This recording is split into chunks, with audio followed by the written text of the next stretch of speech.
وجعلنا من بين أيديهم سدا ومن خلفهم سدا فأغشيناهم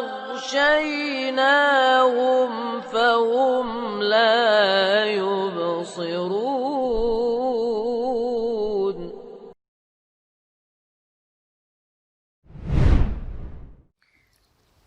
Bismillahirrahmanirrahim. Assalamualaikum warahmatullahi wabarakatuh.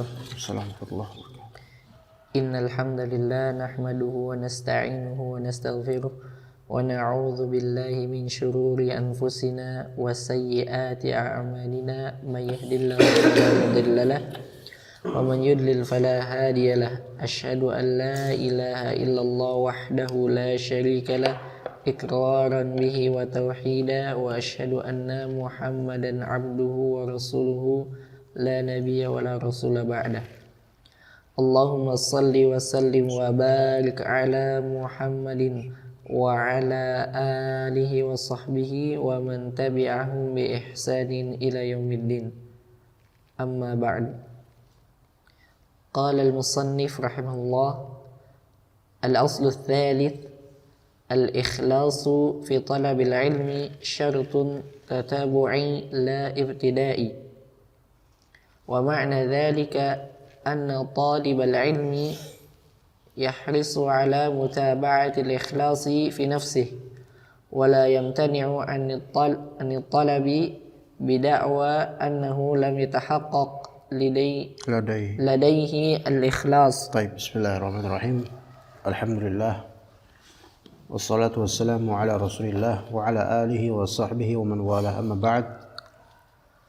Qala al-muallif hafizahullah, al-aslu tsalits al-ikhlasu fi talabil ilmi syartun tatabu'i la ibtida'i. Ikhlas dalam menuntut ilmu adalah syarat yang bersifat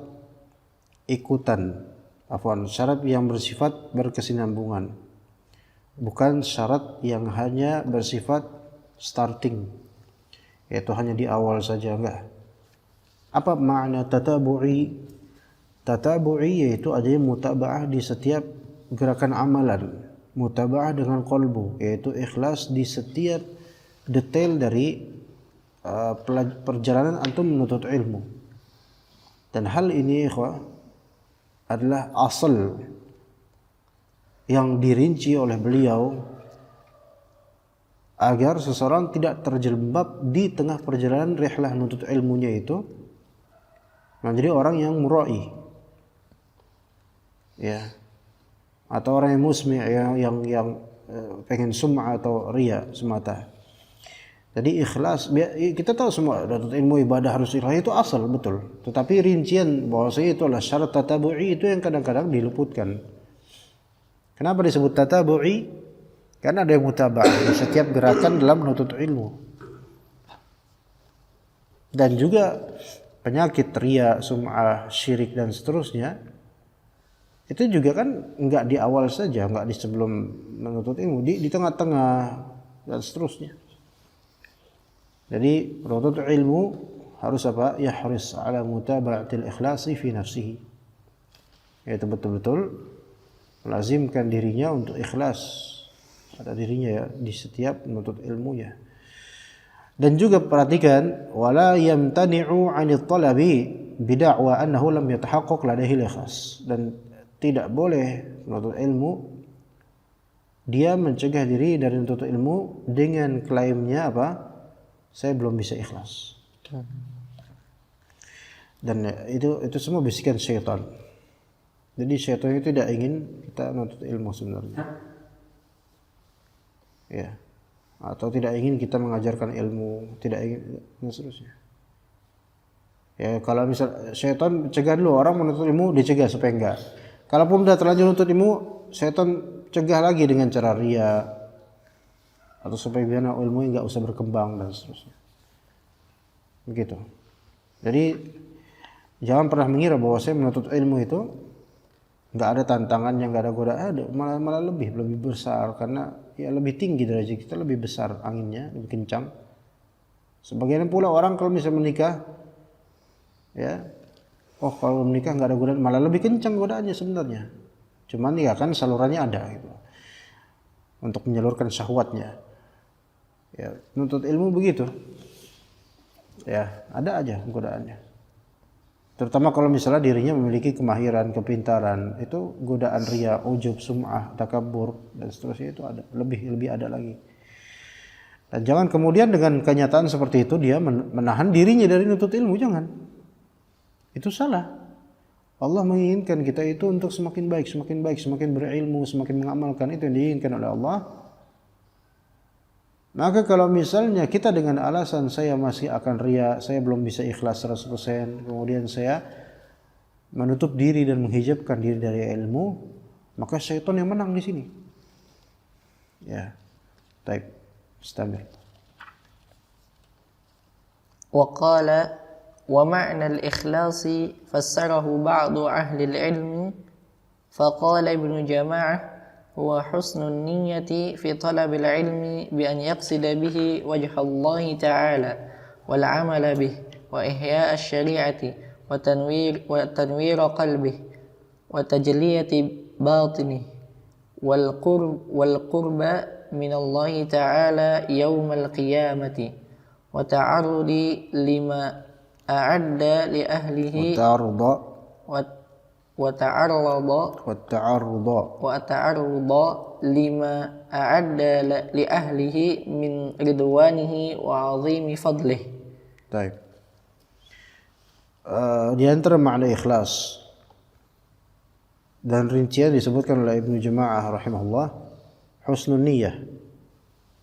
Husnul niyyah fi talabil ilm. Itu khalas, itu sudah cukup sebagai makna ikhlas secara global.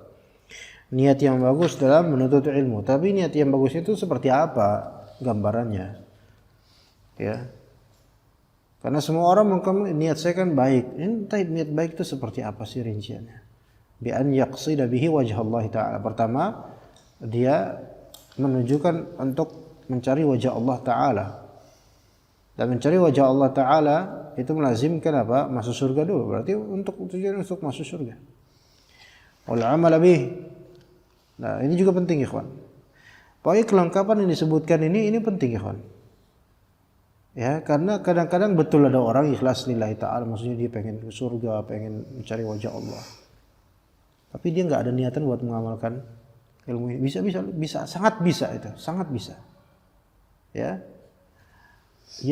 Niatkan untuk mengamalkannya. Jadi kelengkapan ini justru mempertebal dan menguatkan ilmu antum insyaallah. Dan membuat apa yang terucap di lisan antum itu kuat masuk ke hati. Al-amal bih wa ihya asy-syari'ah, menghidupkan syariat Allah Subhanahu wa taala dengan menuntut ilmu ini. Antum bayangkan diri antum nanti menegakkan syariat Allah dengan salat sunnah misalnya. Ya, ihya'us syari'ah. Nanti antum punya keluarga, kemudian dengan ilmu ini antum akan menghidupkan syariat ini di keluarga antum. Coba niatkan itu. Ya mungkin nggak semua orang niat dan diterima olehnya insyaallah, walaupun mungkin niatan kayak gini belum sampai. Tapi kalau udah sampai niatan pengen mengamalkannya, kemudian pengen menghidupkan syariat Allah, ini azam yang kuat. Wa tanwir qalbih, yaitu mencahayakan kalbunya, menerangi kalbunya, karena ilmu ini menerangi kalbu seseorang dari kegelapan. Antum melihat sendiri banyak orang bertanya sesuatu yang kok masih dipertanyakan gitu loh. Apa ya? Sesuatu yang seorang muslim tuh nggak perlu nanya kayak gitu. Saking ini pertanyaan basic sekali. Untuk mu'alaf baru nanya. Tapi orang banyak yang belum tahu hal tersebut gitu loh. Ya. Contoh misal kalau misalnya imam ruku', kita baru datang Ustaz. Itu enaknya kita nunggu i'tidal apa langsung ini ya Ustaz ya? Paham enggak maksudnya? Ini kan pertanyaan yang kalau orang jarang sholat di masjid boleh nanya gini kayak. Ya maksudnya apa ya? Ya kalau orang sering ke masjid Seharusnya ini bukan pertanyaan yang keluar dari lisannya. Paham nggak maksud antum? Mu'alaf, orang yang baru taubat ke masjid. Tapi Anda pernah mendapatkan pertanyaan ini dari bapak-bapak tua yang dia paling rajin ke masjid dan nggak tahu hal seperti ini. Ustaz, kalau misalnya kita dapetin imam ruku nih, kira-kira bagusnya kita ikutin ruku atau i'tidal saatnya. Dan kalau misalnya kita ruku pun ikut imam, itu hilang 1 rakaat kan Ustaz? Kan itu sesuatu kalau di kita yang biasa nuntut ilmu, alhamdulillah Allah kasih itu hal yang apa ya? Kenapa masih bertanya seperti itu Pak? Gitu kan. Tapi betapa banyaknya orang yang tidak mengetahui hal-hal yang mungkin remeh atau kecil di mata kita. Nah, itu masih gelap kolbunya itu tentang ilmu tersebut. Tapi ketika diisi ilmu, terang kolbunya. Ya. Terutama perempuan. Galau sedikit bingung. Ditenangin sama suaminya dengan ilmu. Teranglah hatinya. Wa tajliyati batinih. Ya, tajliyah batin seperti tanwil qalb. Menghiasi, memperbagus dan menyinari batinnya. Wa tajliyata. Wal qurba min Allah Ta'ala yaumal qiyamah, dan berdekatan dengan Allah Ta'ala di hari kiamat. Wa ta'arudha lima a'adda li ahlihi min ridwanihi wa 'azimi fadlih. Tapi itu gampang. Wa qala Sufyan ats-Tsauri, lanjut ya. Wa qala Sufyan ats-Tsauri rahimahullah, ma 'alajtu syai'an ashaddu 'alayya min niyyati ولا يقصد به الأغراض الدنيوية من تحصيل الرياسة والجاه والمال ومباحة الأقران وتعظيم الناس له وتصديره في المجالس ونحو ذلك فيستبدل الأدنى بالذي هو خير. طيب. Sufyan ats-Tsauri mengatakan ma'alajtu syai'an asyaddu 'alayya min niyyati. Jadi terapi yang paling sulit rehabilitasnya adalah hati sebenarnya, kawan.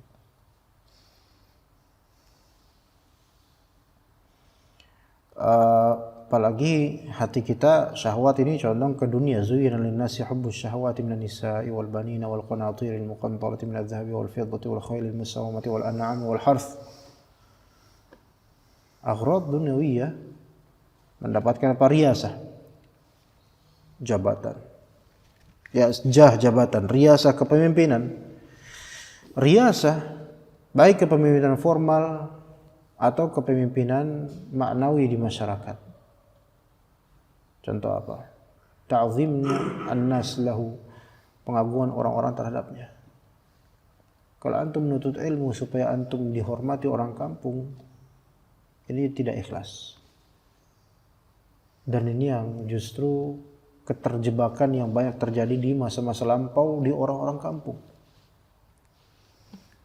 Bapak-bapak, ibu-ibu mereka menyekolahkan anaknya ke pesantren supaya apa? Dihormati nanti.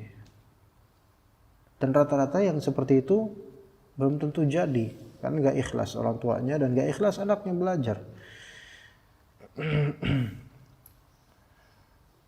Riasah, hati-hati kalau udah sampai situ tuh seram, kawan. Apalagi udah main partai-partai, udah main politik, na'udzubillah. Maksudnya politik demokrasi seperti ini, merusak ilmu. Dan kita menyaksikan banyak dari mereka rusak, ilmunya rusak, dan bahkan justru berlawanan dengan apa yang selama ini dia pelajari. Iya. Jadi hati-hati dengan riasah. Kita sulit menjadi Umar bin Abdul Aziz, ulama yang seorang umara. Sulit. Yang mana sekarang ini untuk menjadi riasah pasti uang ujungnya, supaya dapat duit banyak, kekayaan dan seterusnya, pasti itu. Sementara dahulu kala Umar bin Abdul Aziz atau Khalifah Harun ar-Rasyid, anda lupa yang mana, yang sudah memiliki kekayaan yang luar biasa, bajunya mewah luar biasa ketika masih menjadi seorang ulama yang bukan umara.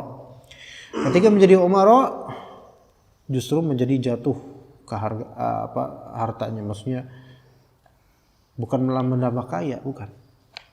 Dan selayaknya pemimpin itu seperti itu sebenarnya, seharusnya.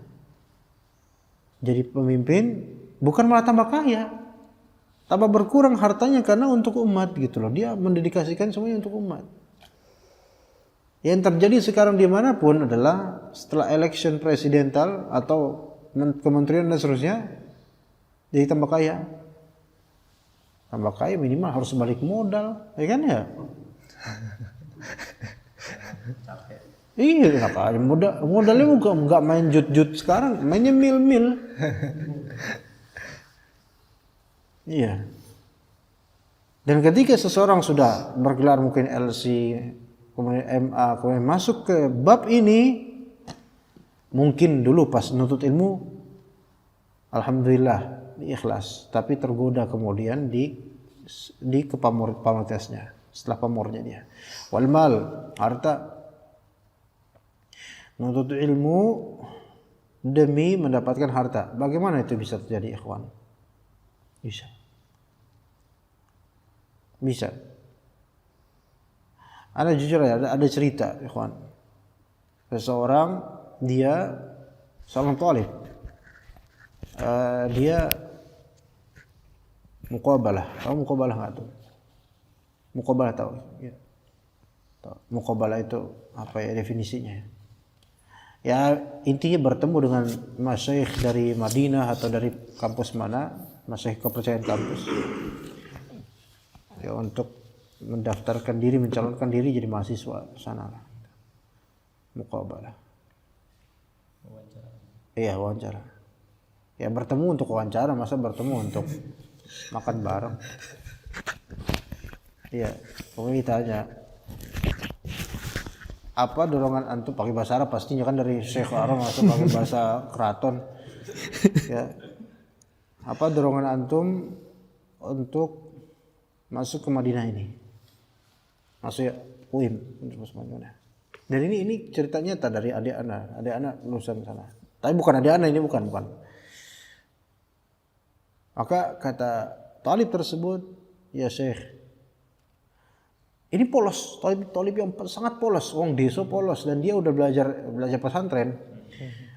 Anda melihat dengan bahasa Indonesia ya, Anda terjemahin. Anda melihat lulusan ustadz lulusan Madinah pada punya mobil ya Syekh, Anda pengen pakai kayak gitu. Ngomong di depan Syekhnya kayak gitu loh. Kira-kira gimana? Anda lihat lulusan Madinah rata-rata punya mobil Syekh. Anda pengen kayak mereka, masya Allah gitu. Ya Allah. Kayak gimana? Ya masa kayak gitu dorongannya, gitu kan? Itu terjadi walaupun itu cuma satu di antara sejuta orang, tapi ya itu karena polos, ya. Itu yang jujur ya, yang nggak jujur mungkin ada juga, gitu loh. Naudzubillah ya, semoga Allah sedikitkan. Ya. Tapi mencari harta bisa, ya. Makanya beberapa ulama asatidzah, mereka sengaja menyederhanakan bentuk rumah mereka. Ada seperti itu. Padahal mereka sudah berdakwah belasan tahun, 20 tahun lebih. Tapi rumahnya, dan ternyata tujuan mereka apa? Bukan karena apa-apa. Kalau mereka mau kaya bisa, karena banyak donatur. Tapi tujuan mereka supaya murid-muridnya itu tidak, atau supaya menjadi contoh untuk orang, supaya tidak terlalu bermewah-mewah. Ada yang seperti itu, masya Allah. Ada yang seperti itu, ya. Termasuk juga menuntut ilmu demi al-mal. Ketika dia tahu besarnya jumlah amplop misalnya, sekali ta'lim berapa ratus ribu, bahkan bisa berjuta-juta, maka dia pun menancapkan diri di situ, menuntut ilmu, banyak baca supaya nanti dipanggil, dan ujung-ujungnya supaya dapat amplop. Wah ini masya Allah, mungkin gak itu terjadi? Sangat mungkin, lagi kemari makin mungkin lagi. Mungkin setelah corona ini wallahu alam seperti apa, tapi kita berharap semoga dai-dai sunnah Allah jaga insyaallah. Tolong dimatiin lampu ini, lampunya. Kemudian wa mubahatil aqran, kebanggaan, ketertonjolan di tengah-tengah orang seusia atau letingan atau satu generasi. Hati-hati ya, terutama kita ini masih muda ya, masih ada kepengin seperti itu. Kelihatan menonjol di antara, pengen kelihatan menonjol, namanya menonjol itu ada yang memang ikhtiari, ada yang memang ijbari. Yang menonjol yang ikhtiari itu memang dia pengen supaya terlihat, pengen supaya dipuji. Tapi ada menonjol ijbari, yaitu memang dia nggak pengen menonjol, tapi memang karena kepinteran atau kegantengan atau kecakapan atau ya orang-orang memandang dia gitu loh. Ada yang seperti itu ya. Misalnya Rafi'i ini di kelas yang paling fasih, nggak sengaja emang udah Allah kasih kayak gitu dan nggak ada maksud apa-apa. Makanya seperti ini nggak masalah. Cuman pengen menonjol sengaja gitu supaya orang-orang melihat nih gua nih beda sama yang lain, maka ini hati-hati. Ini syahwat. Wa ta'zimin nasilah, dan pengagungan orang-orang terhadapnya. Auzubillah. Nanti insyaallah ada keterangan berikutnya. Ana membaca riwayat yang sangat bagus dari Abdullah bin Mas'ud, sahabat Nabi yang mulia, Ibnu Mas'ud ikhwan. Ibnu Mas'ud secara fisik mungkin bukan sahabat yang terbaik dari segi fisik ya, karena beliau ditertawakan betisnya. Tetapi dari segi manzilah dan makanah ilmiah, Abdullah bin Mas'ud termasuk faqih dan muftinya sahabat. Ya. Termasuk faqihnya sahabat dan muftinya sahabat. Artinya beliau itu rajulun matbu', seseorang yang memang diikuti oleh orang-orang. Ada orang alim tapi nggak ada yang ikut. Maksudnya orang nggak ikutin dia karena mungkin auranya beda gitu. Nggak diikuti, nggak enak gitu loh. Tapi ada orang-orang yang memang mutabi'nya banyak, followernya banyak. Abdullah bin Mas'ud termasuk. Ya. Sebagai sahabat Nabi dan juga karakter beliau yang memang masya Allah layak diikuti gitu. Suatu ketika Ibnu Mas'ud berjalan, ya berjalan. Nah, ketika berjalan, datanglah beberapa ikhwan para tabi'in mengiring apa? Berjalan di samping-samping sekitar beliau. Maka beliau kemudian mentahdzir mereka. Pulanglah kalian semua. Apa kata Ibnu Mas'ud radhiyallahu anhu? Irji'u atau kama qala. Fa inna hadza atau hadhihi fitnatun lil matbu' mudhillatun lit tabi'. Pulang, pergi kalian. Yang seperti ini menjadi fitnah bagi orang yang diikuti dan penghinaan terhadap para pengikut, orang yang mengikuti. Iya sahih. Ta'zim. Jadi hati-hati dengan ta'zimun nas. Kalau memang wajar, alhamdulillah, mungkin itu karena Allah berikan yang terbaik buat kita. Ada orang menghargai antum, jazakallah khair Mas Dika misalnya. Atau orang memuji antum, beberapa tetangga mereka juga menyukai antum karena akhlak antum. Alhamdulillah. Tapi ketika udah sampai menta'zim yang membuat antum ujub, ini hati-hati. Ya ini yang hati-hati ikhwan. Ikuti Abdullah bin Mas'ud. Ya. Yang beliau punya follower banyak, diikuti, kemudian beliau bilang, ini menjadi fitnah buat saya. Menjadi fitnah buat saya. Makanya ikhwan ana sangat gak setuju ketika, kecuali dalam kajian ya, tabligh akbar, ustadznya dikawal. Ini memang harus, karena kalau nggak gitu, apalagi ustadz yang disukai banyak orang gitu, ntar dikerebutin, ada yang nusuk gimana? Orang gila nanti jadinya. Kan? Nah, jadi seperti itu. Kecuali dalam konteks itu ya. Tapi dalam konteks misalnya pergi ke masjid, kalau dalam rangka matbu' atau dalam rangka orang tabi' ini memang ta'zim terhadapnya, antum suruh mereka pulang. Jangan pulang, ayo ke masjid, tapi jangan karena anak-anak, enggak.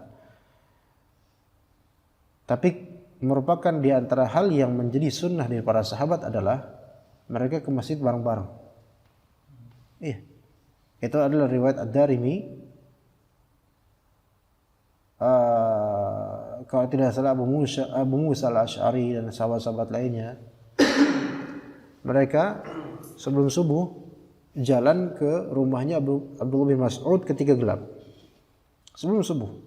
Untuk menunggu Abdullah bin Mas'ud bareng-bareng ke masjid. Tapi ini bukan dalam rangka ta'zim semata, melainkan pengen bareng-bareng ke masjid.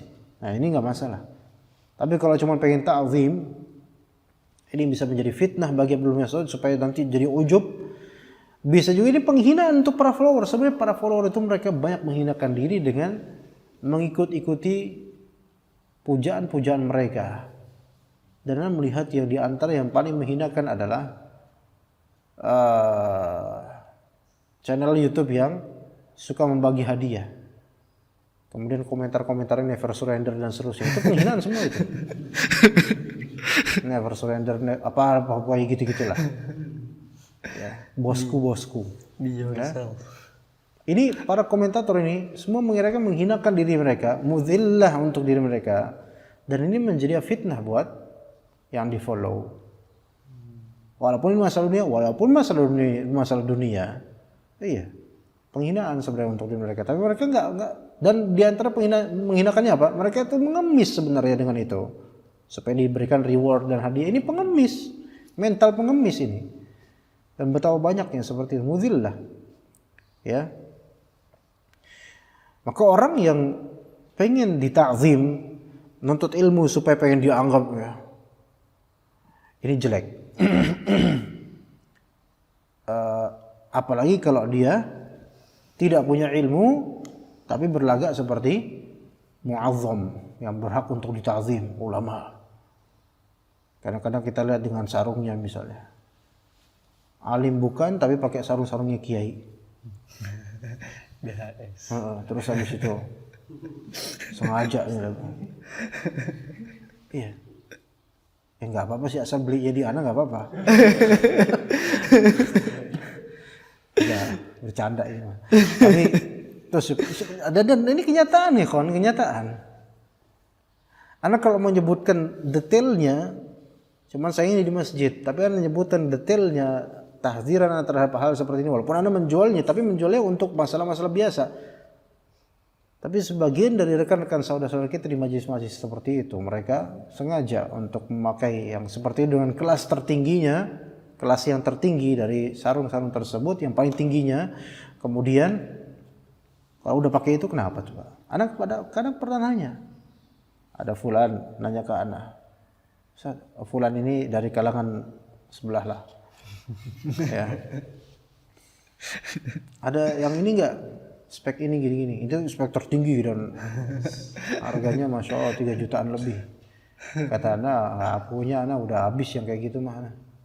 Udah laris alhamdulillah. Buat sholat Idul Fitr, Idul Adha. Kata anak pakailah yang biasa. Maksudnya yang mahal tapi yang nggak seperti itu gitu loh. Yang udah nggak ada lagi stoknya.